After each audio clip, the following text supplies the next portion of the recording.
इंग्रजांनी शेकडो वर्ष वेगवेगळ्या देशांवर राज्य केलं आणि लोकांना गुलाम बनवून त्यांचा खूप छळ केला। आजही इंग्रजांनी केलेल्या अत्याचारांच्या पाऊलखुणा बघायला मिळतात। भारतात तर इंग्रजांनी लोकांवर खूप अत्याचार केले आणि येथील अमाप संपत्ती घेऊन गेले।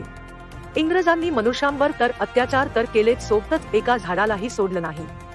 इंग्रजांच्या एका कायद्यानुसार पाकिस्तानच्या खैबर पख्तूनख्वा प्रांतातील एक वडाचं झाड गेल्या 125 वर्षांपासून कैदेत आहे। प्रांतातील लंडी कोतमध्ये आजही हे झाड लोखंडी साखळ्यांनी बांधलेलं आहे। त्यावर एक बोर्ड असून आय एम अंडर अरेस्ट असं लिहिलेलं आहे। असं सांगितलं जातं की जेम्स स्क्विड नावाचा एक इंग्रज अधिकारी होता। एका रात्री तो फारच नशेत होता। अशात त्याला असा भास झाला की एक झाड त्याच्या दिशेने येत आहे।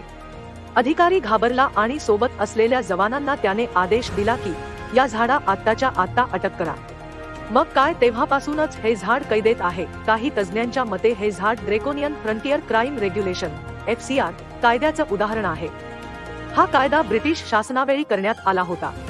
यानुसार ब्रिटिश सरकारला हा अधिकार होता की ते पश्तून जनजातीच्या कोणत्याही व्यक्ती किंवा परिवाराला एखाद्या गुन्ह्यासाठी शिक्षा देऊ शकतात। आश्चर्याची बाब म्हणजे FCR कायदा अजूनही उत्तर पश्चिम पाकिस्तानच्या काही भागात लागू आहे।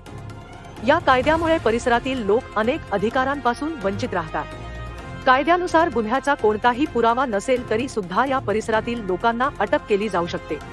त्यामुळेच FCR ला मानवाधिकारांचं उल्लंघन मानलं जातं।